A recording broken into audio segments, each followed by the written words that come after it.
How are you doing? Yeah, very well, thanks. Welcome back. And Thank would you you. please do us the pleasure of giving us the date? It's July 24th, 2025. Amazing. Lovely to have you again on your fourth interview. Oh no, it's the fifth. Yeah, time flies, and nice to see you again. Wow, always lovely to see you. Thanks. So today you brought in a painting which isn't the next one of the last one, but it's very important, and it was one of your first? It was done in 2013. Okay. It's my first oil and only ever oil painting, actually. Oh wow. And it was a grand experiment, like many of my paintings are. I love to be in the what if I try this kind of mode when I'm painting. I wonder what will happen if I do this. And this was the big one in that regard. So it was, 2013. It was actually painted during Eid al-Fitr, which was August 7th and 8th in 2013. It's a time of year that I started to understand, because it's a spiritual time of the year that's very intense, and this is when a lot of these experiences were really noticeable for me that were happening. So I was curious to do something a little bit different during this particular Eid, because I knew something would happen. I didn't know what. And it's shown to be that it's pretty consistent, that at certain times of the year, certain occasions like Eid, like Christmas, there's a little bit of extra wonderful, mystical things that happen. I love that. So it's your only oil painting. Yes. Why did you never touch oils again? I just don't like the smell. Oh. And I know you can get odor-free oil paints, but I'm not that patient either. Once the feeling arrives, I want to work fast. Matter of fact, most of the time working fast is the best way for me. So I work not normally over the space of like a week or 2 weeks, which an oil painting could provide an opportunity to do. I prefer it in a matter of hours.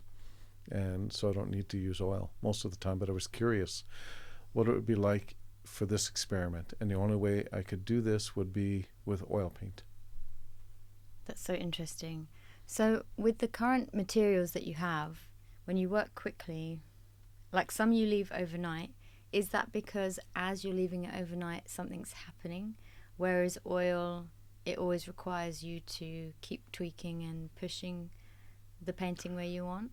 That's part of it, but this is where the experiment for me was really interesting. So what I did was I went with another amazing friend, and I've met so many amazing people since I've moved to this part of the world, and realized that it's also people that I've met while I was in Canada that I didn't understand had these particular qualities about them that were quite special. My two sons, for example, have really amazing qualities, but I was aware of that. So I went with my friend Roman Garba from Czechia now. It was Czech Republic back then. He arrived in Oman as a business development manager for a telecommunications company when I met him. But he now, because he fell in love with Oman in a different way than I did, but overlapping, he now has his PhD in archaeology, and he did almost all his research. Matter of fact, all his research for his undergrad, master's, and PhD was done in Oman. It's incredible, his story. He's the kind of person that I crossed paths with. So it was Eid, and we decided to go down to Duqm, to the rock garden. Let's go there, let's explore. We had a few things that we wanted to do, because it was also during the Harif, the monsoon season. So we went down to the rock garden. He had participated in Duqm Portraits of Discovery before as a photographer. So he was familiar with who I was. We were good friends. He knew the rock garden. While we were down there, or before we went, one of our goals was to find this other rock field that a friend of his and mine now, he was a professor of archaeology from Switzerland, Rito Jager. He said, Peter, there's another amazing place of boulders near Duqm that I've discovered. He said, when you go down there, try and find it. He said, I'll give you a rough idea where it is. It's really something else, really special. So on this particular Eid, we had a number of things that we wanted to do. Roman had his own specific things to explore. I had mine with the painting. So what I wanted to do with oil paint, because it had to be oil paint, was take a canvas down in the rock garden, and the winds were howling up to 100 kilometers an hour. It was like really windy, and I knew this. That's why I needed oil paint. So it took me about an hour, hour and a half to lash my canvas with Wait, rocks. you needed oil painting because it was windy. Yes, I'll explain why. Okay.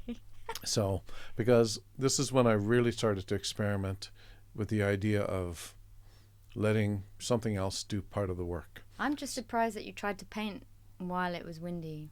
It had to be windy because Oh. I wanted the rock garden to contribute to the painting. So I lashed it to the canvas, or the canvas to an easel. I found boulders, there's lots of them in the rock garden, and I weighed down the canvas so that I thought I had a stable foundation, lots of ropes and tying it to the easel. And that took me at least an hour to set up. And then I started to paint. And I remember right away, because I wanted the oil to be sitting there overnight. I was planning to leave the canvas there for the night and see what happened and showed up the next day. And so I lashed it down and I started to paint. And the wind howling around and things like this. And I just started to paint. Immediately I knew when I started to paint those rocks in the front, they had nothing to do with the scene I was looking at. I knew, but I just kept going. I just ignored it and I just started painting. And the shapes, there was no rock in that shape, there was no rocks in that color, nothing. And Roman showed up about an hour into my painting, and so that's where I stopped. And that's what you see now. That's about an hour's worth. And he said, and I could see he was wandering around looking to see what I was painting. And then eventually he goes, Peter, I don't see what you got in the painting here. I said, I can't find it. I said, I know I can't find it either. I don't know where it is. But I knew right away, I told him that it was just me painting from my imagination or something. And so I just let it go at that. And he goes, okay. But he already knew about me and the kind of the weird things that happen.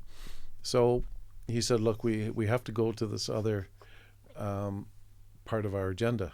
So I said, no problem. So I tidied up, secured the canvas to the easel again, just to make sure everything was fine. And I said, I'll see you tomorrow. And so we went off and did some really cool explorations.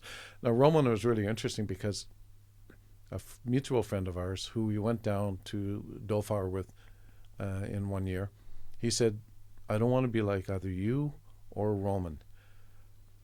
And we said, what do you mean? And he goes, well, Roman can walk into any room or any place and nobody notices him. Nobody, he said. And I said, okay. And he said, with you,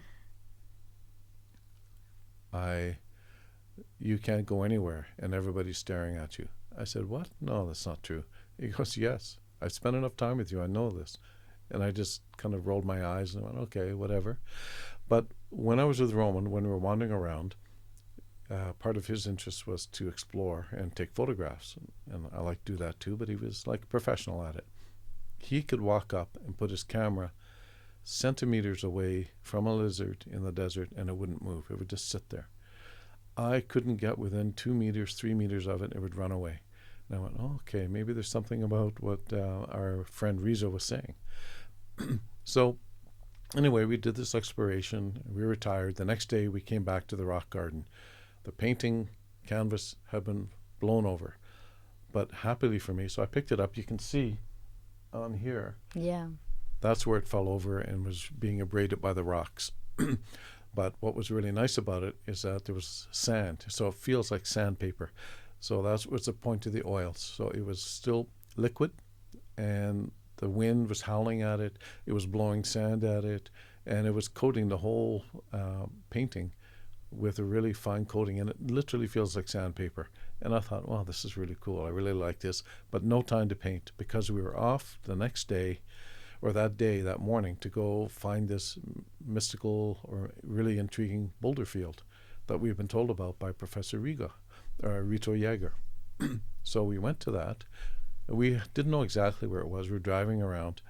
About 45 minutes later or so, we came across it. We found it.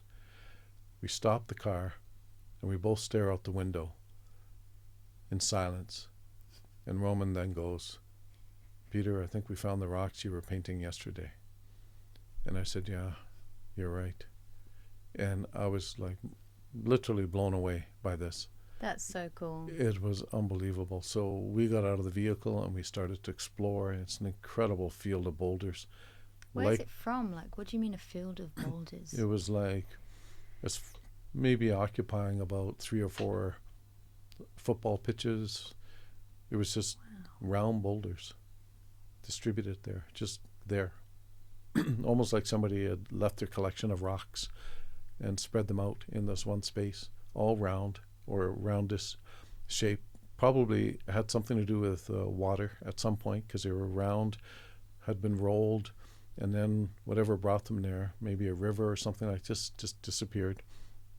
This part on the coast had been underwater, had been under the sea before, so there could have been these features, and there could have been also large rivers associated with it, but it left this really beautiful boulder field there. But it was amazing to see the similarity between those boulders and this painting. And for me, I just couldn't get it out of my mind what had happened the day before and this day. So this painting was created in a way of, you can almost call it remote viewing.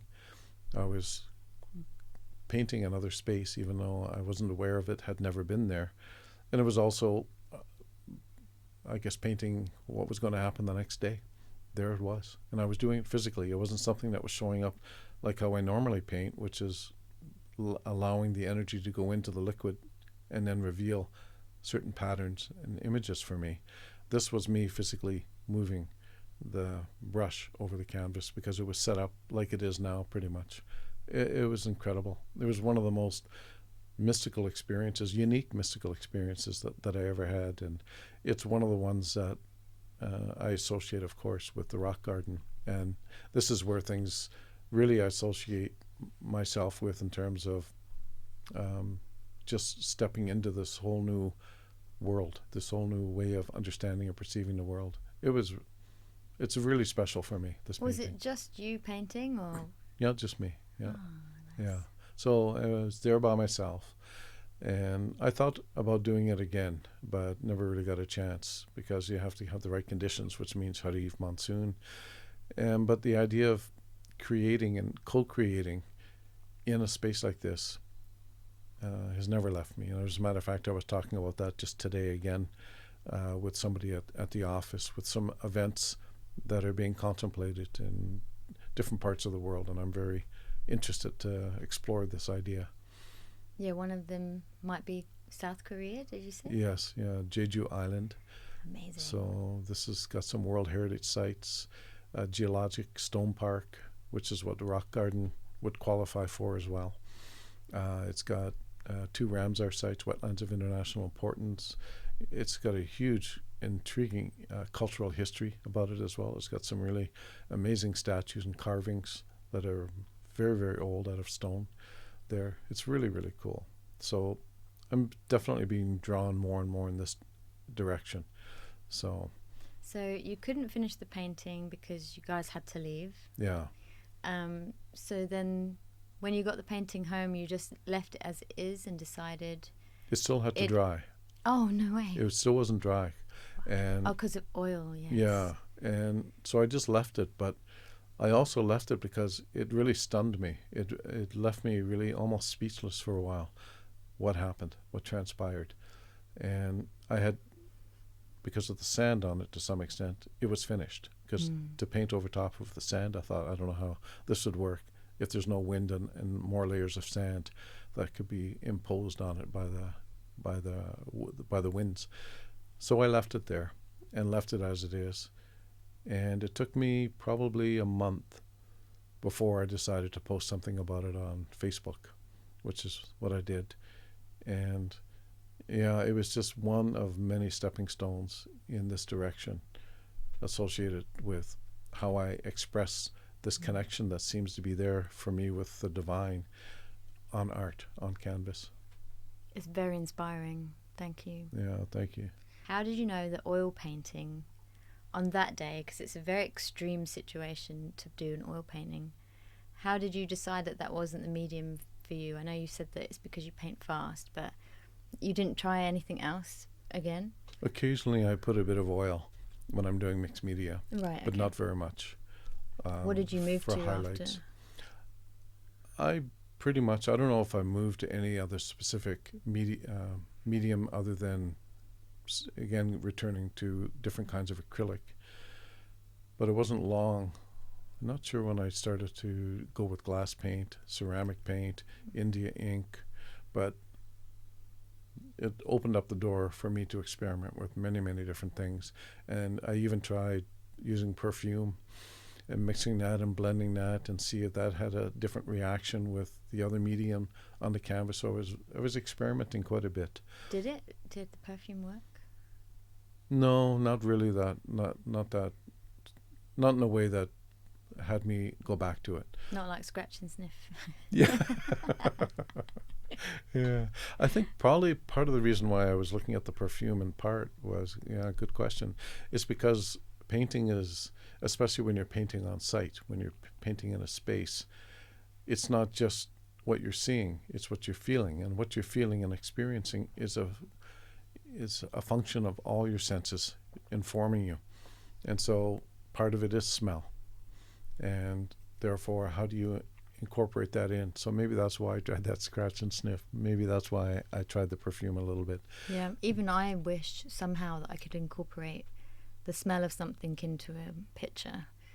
Like there's a particular smell that my grandmother's house had, and sometimes I smell it, and it's just like a random, like, oh, I can smell her house. And it's like a mixture of roast potatoes in the oven and laundry. Okay. But the air is like warm, and it's cold outside. You know, like one of those really frosty days. Yeah. So it's like a temperature thing as well. Yeah. So when you walk in her house, it's like she was just extremely clean person. Her house was like a hotel. Yeah. Like you could rub your finger across the door frame and you wouldn't find one piece of dust. Really. I've told you this before, right? Yeah. Sorry to put you through that again. No, but I would love to incorporate smell into art, but I guess it's cooking, right? Well, this is where one of the challenges and opportunities is, because as you're describing it, there may be things I can see. Actually, I'm seeing what you're describing. Go on, tell me. And so there are certain things that you probably associate with that experience as well that are visual. So other people may this in the same way, or maybe it's just the shade, the tone of the paint that you would use. And so the trigger for the memory is the visual, but it opens up the memory of the smell, the sounds, and the experience. So this is one of the, I think, opportunities and challenges and goals of art. What's the visual that you see, just in case you have the one that I have? Well, the visual that I see is, I mean, it was the front steps, it was wooden steps, and there was a porch. And walking through the front door, I mean, I'm from North America, Canada, and you're not. So the design of homes is different. And it was not a brightly lit place. It was mainly lit with sunlight coming through the windows. The blinds were open. And it was an older style stove, what I saw, wooden floor, and with maybe area rugs, but not like fancy ones, like round ones that are on the floor. And that's what I was seeing. It was like nostalgic in a way for me. Very nice. You're close on a lot of things. Like floor? I got the No, floor like part right. No, she had a tiled kitchen floor, but she did have a stove, as in like she didn't have what are those like electric ones? She had like a gas stove. I think Okay. so. No. Her house did have a lot of sunlight, and she did have blinds, the big tall blinds, the flipper blinds. She didn't have curtains.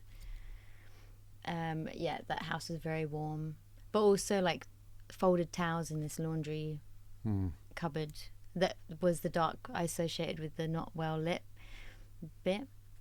But yeah, very nice. And peaceful. And it was serene. very, very peaceful. It was one of the only places in childhood that I really felt safe. Like I knew Mm. that place was a safe place and I could Wow. just relax. Like I loved it. I love going around the house. Nice. And Anyway, enough about my noise. yeah, but even thinking about it in that respect, being in a place like the rock garden during the monsoon, it's howling.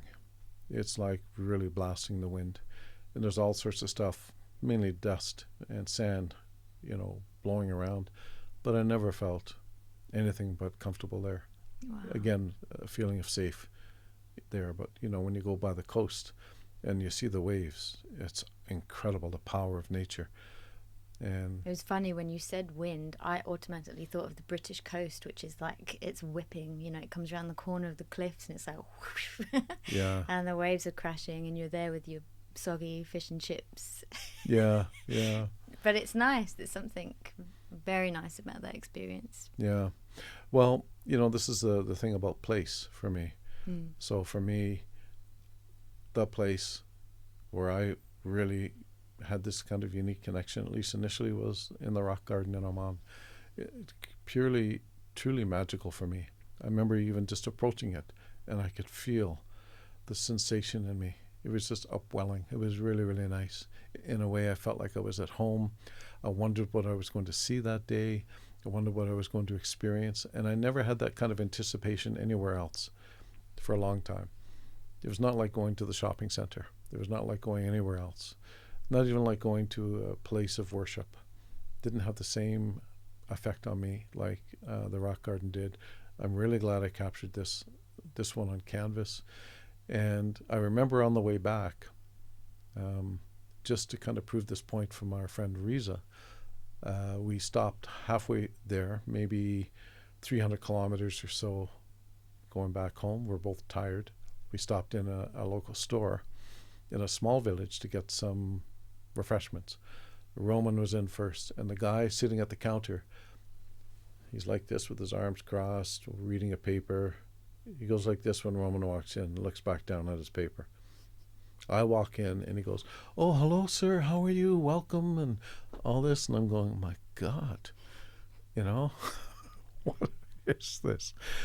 It was really, really, it was really funny. It was really strange. I mean, you have no idea how, I guess, you come across to other people.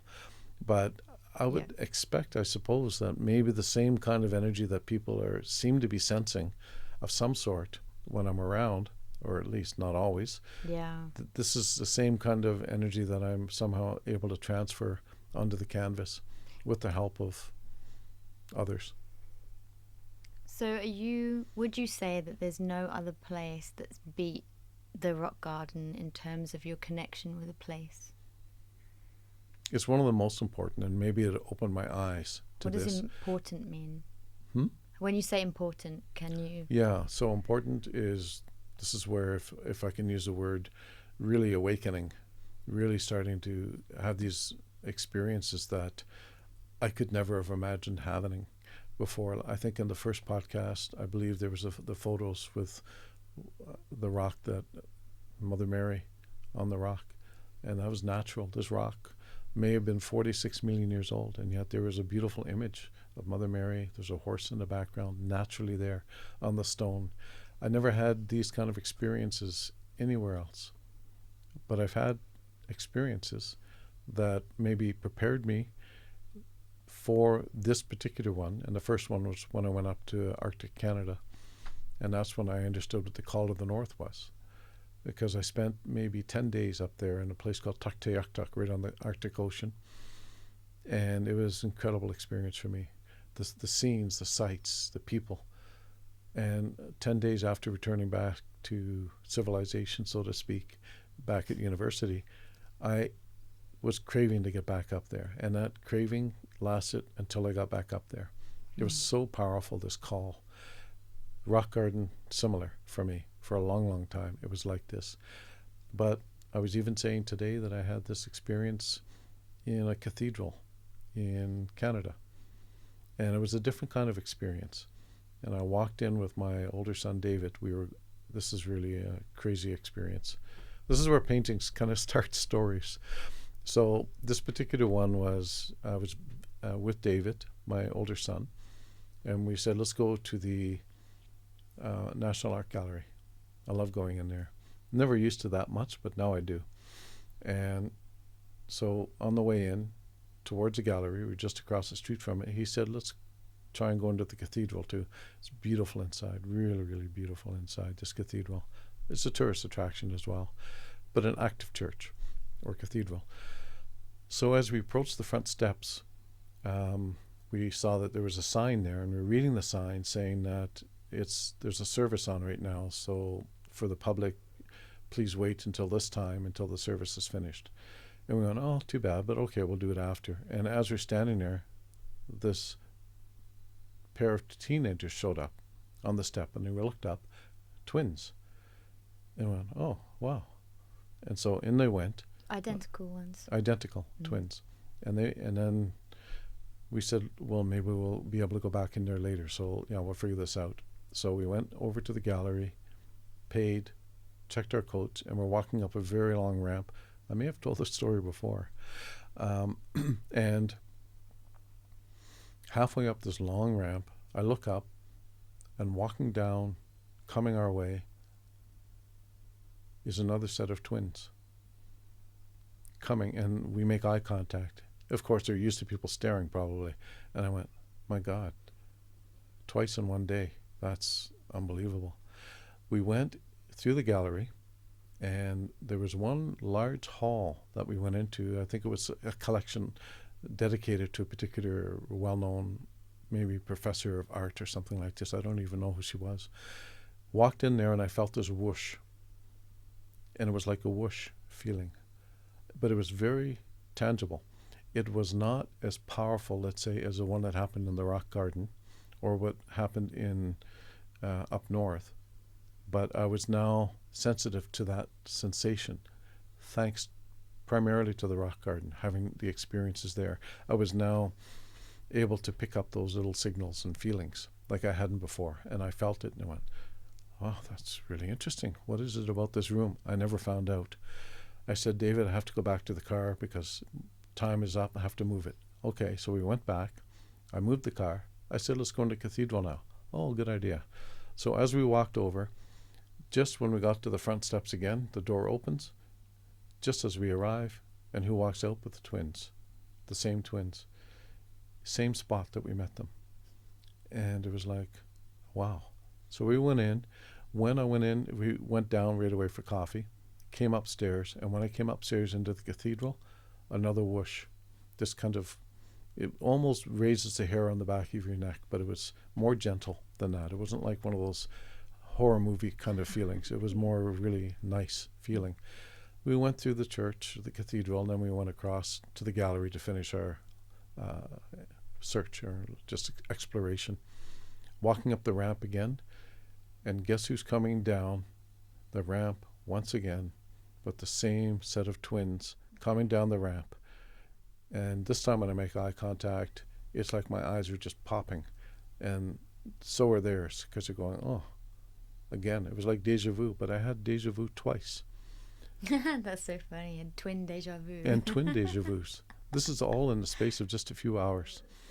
And I attribute this to a large extent to this door that got opened when I went to the rock garden. And when I did this particular painting, because this particular painting was clearly something that I was being guided to do very unconsciously. It's really wonderful how all these things string together. And this is one of the joys I have of painting and the experiences that I have. I love that. The rock garden, does it have any trees, animals? Is it like scorpions, snakes, or like, is it just rocks and wind and sand? Mostly that, but there was one time I remember, because you'd see signs like tracks and things like this, camels a lot through there. And one time there was a very distinct smell of camels.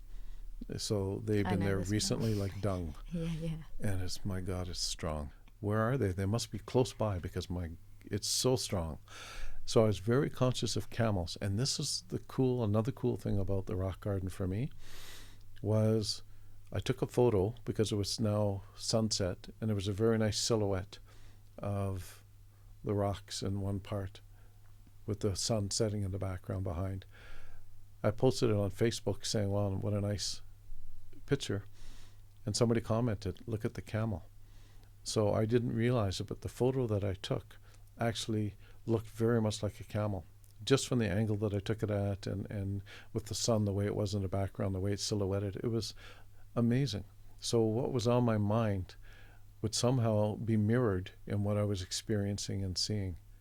Oh, and that same day there was an owl too. A very, I think it was called a pygmy owl. Where, like in this region? In the rock garden. I've never known owls in this region. Yeah, so there thanks. are owls here. Nice to know. But this one, I forgot what it's called. They're like smaller and like Small. sand and white coloured. Well, it was sun. It was it's those kind of colors, like sandy colored, but it was sunset, so I could only see its silhouette. But I remember that. Yeah, no, this is the main thing about this painting was just how it really opened up a door for me to experiment with other kind of media, about just how, for me, magical the rock garden is, and how in turn this made me aware and conscious of how this kind of magic is everywhere. And doesn't matter where you are. I've had many experiences in Dubai as well that for me are really gratifying. It's beautiful. Yeah, for me it's always nature that has me completely in awe and surprised and feeling magical. Nature and music, like they're the two things that really help me dream and expand, creatively. So thank you so much. What's next, Peter? What do you have in mind? Well, I have another painting that was done during another Eid. I think it was the following year.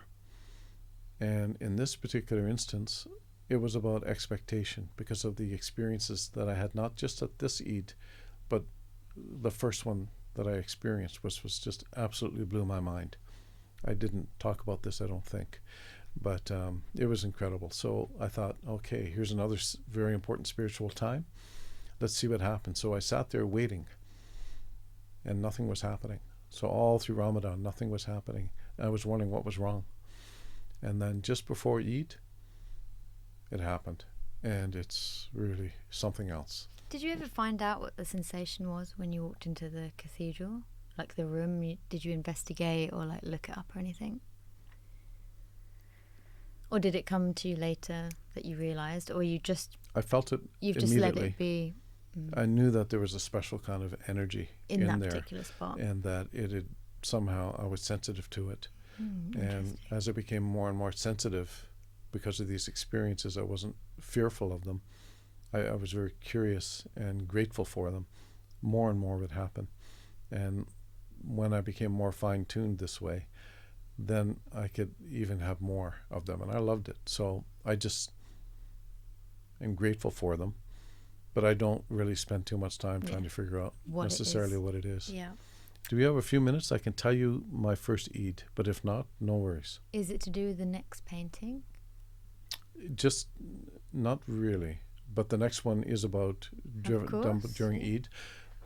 So why did I start to understand or think that perhaps periods of time like Ramadan, Eid, Christmas, these other celebrations, Diwali, I did a painting that I didn't realize. It was very much in line with the theme of Diwali. I'd never even heard of it before, Diwali, because I just moved. I've been living in Oman for about a year, but I knew nothing about this Festival of the Lights. And when I posted it on Facebook, somebody commented. And I said, oh, what's Diwali? And they told me. And I said, oh. I said, it makes sense. And they said, well, it's happening now. I said, really? I had no idea. But somehow I did. So the first incident with Eid, it was probably in 2008 or 2009. So I decided to work at the office during Eid, so I had more time at Christmas to travel. I was there alone in the office, and I was typing away. Suddenly got an email from my friend Peggy. There were three of us that really knew each other really well and were good friends in Western Canada. Peggy, Toshio from the former Yugoslavia, and me. Peggy goes, I'm finally here. I'm in Australia. I'm so happy. I'm with my son, Rand. He's doing dentistry in Melbourne, and I got a job in another part of Australia. I can't remember the name of the city. on the east coast of Australia. And she goes, I'm so happy. I said, oh, good for you.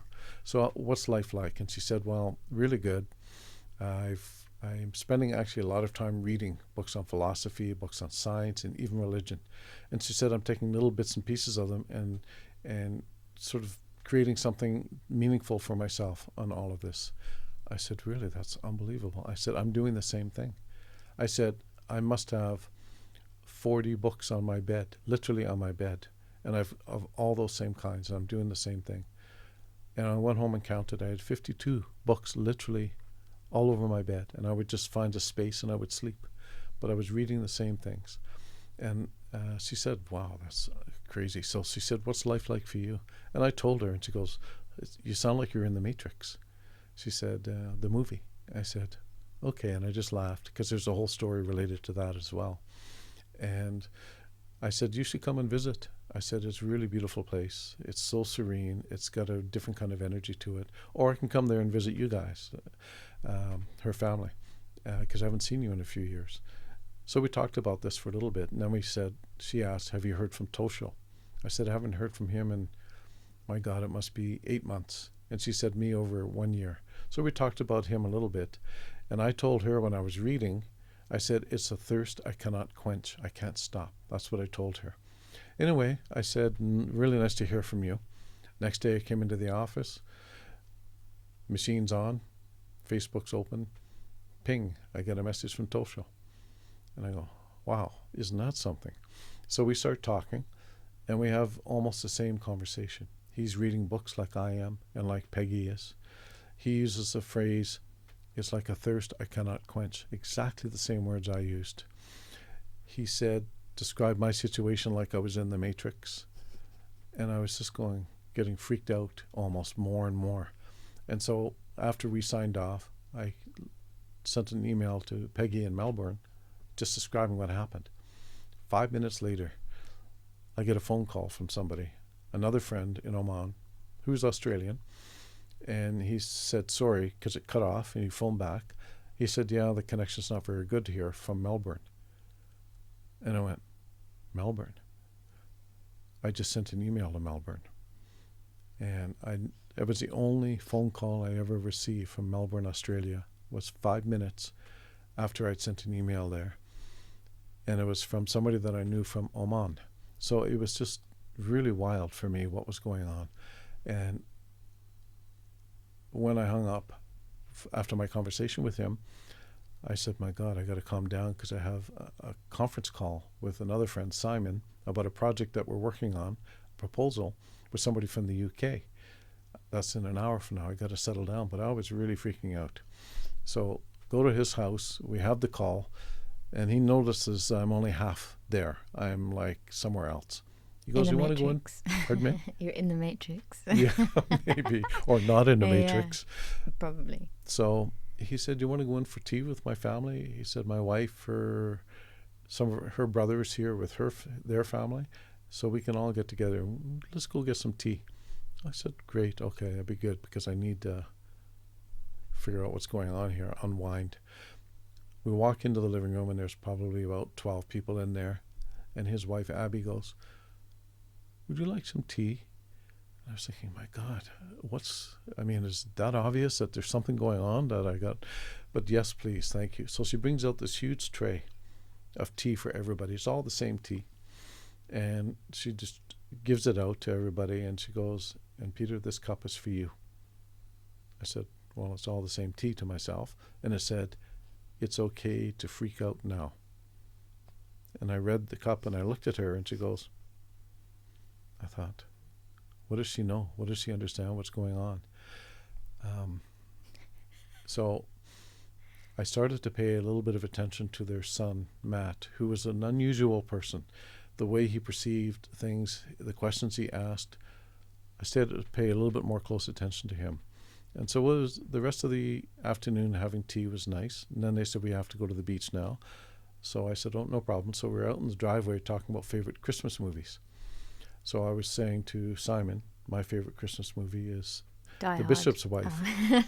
Yeah, Sorry, no, that's yours. Yeah. is the bishop's wife with Cary Grant and David Niven and others, Loretta Young. And just off to my side, but just out of my peripheral vision, is their son Matt. And he's listening. And then he goes, "What about Matrix?" And I looked at him and I said, "What?" He goes, "The Matrix, the movie, you know." I said, "Yes, I know very well." And then he looks at me and he goes, "Matrix 3. And he walked off. And they literally went to the beach. I was still standing there on the driveway. And his wife, Abby, looks back and she's laughing because I haven't moved. It's just like, what is going on? So that was my first kind of real exposure to something that can happen during these times of year. This painting was a few years later, and again something amazing happened. And then the next one that I share with you will be an entirely different kind of, but really something special for me. So did you take the red pill or the blue one? Oh yeah, I should know this. My God, you know why I should know this? Because I've seen The Matrix probably 30 to 40 to 50 times. Wow. Because one of the people in Oman said, "Peter, you need to watch The Matrix because all the answers for you are in that movie." Interesting. And I was just looking at her. I said, "What do you mean?" She was local, Omani. I said, "What do you mean?" She said, "I can't explain. All I know is that you need to watch that movie." Did it help? Did it make sense when you watched it? I watched it, and I don't think I really ever got what she was getting at. Although I think I got it to some extent. Maybe go home today and watch it. Yeah, except my VCR is not working. VCR? Yeah, that's an old style of... Yeah. Yeah, the last time I put my 78 So in you there. have The Matrix on VCR? Yeah. Wow. Yeah, you know what that is, right? Yeah, of course I do. Yeah, it's like little metallic discs. No, I know. Okay. That's not VCR. That's a DVD. Oh, DVD. Oh, right. You're Yeah, right. Okay. I have VCR as well, actually. Really I have some of those, amazing. but That's not so not cool. with The Matrix. So No, I think it was CD time, Matrix. back then, Yeah, like DVDs. I just ordered. Anyway, I'll speak to you later about it. yeah. Thank you. Oh, you're not finished? Go. Yeah, no. So that's the story. That's one of the stories about just stepping into this realm. And you painted something after this experience? The one I just told you about, or Yeah, but will we see that one? well, when that happened, I didn't really paint anything, but subsequent, like this one was an Eid painting, and the one that you'll see next week, it's really big. Awesome. That will be also an Eid painting. Another one that I did when I went to Canada was at Christmas time, which my friend's sister has. That was really a Christmas-related painting. There's the one about Diwali painting. There's a lot of them that are associated with these kind of spiritual events that are happening, these celebrations. So there's a real tangible energy, very powerful. It's subtle, but it's very powerful. And this is partly why I think I love this part of the world, because there's, like you were saying, the connection to nature. There isn't a lot of nature when you're in the sand. So the energy from the earth is coming directly at you. There's nothing to buffer, transform, or make it easier on you. It's just like in your face and in your system, very strong. When you're in the forest, it's much more gentle, but it can be very powerful. Like when I went to Brazil to watch Chris, my younger son, when he was playing soccer there. He was trying out for a professional team there. And I remember walking into a city park in Sao Paulo and having that being my most memorable impression of all my time in Brazil, because the green was just so strong, and I saw a green orb. I've never experienced that before in my mind's eye. Very strong. I still can see it now. It was that strong. So nature is it's wonderful. It's amazing, and nature is, to me, cosmic, universal, God, divine energy expressing itself through Mother Earth.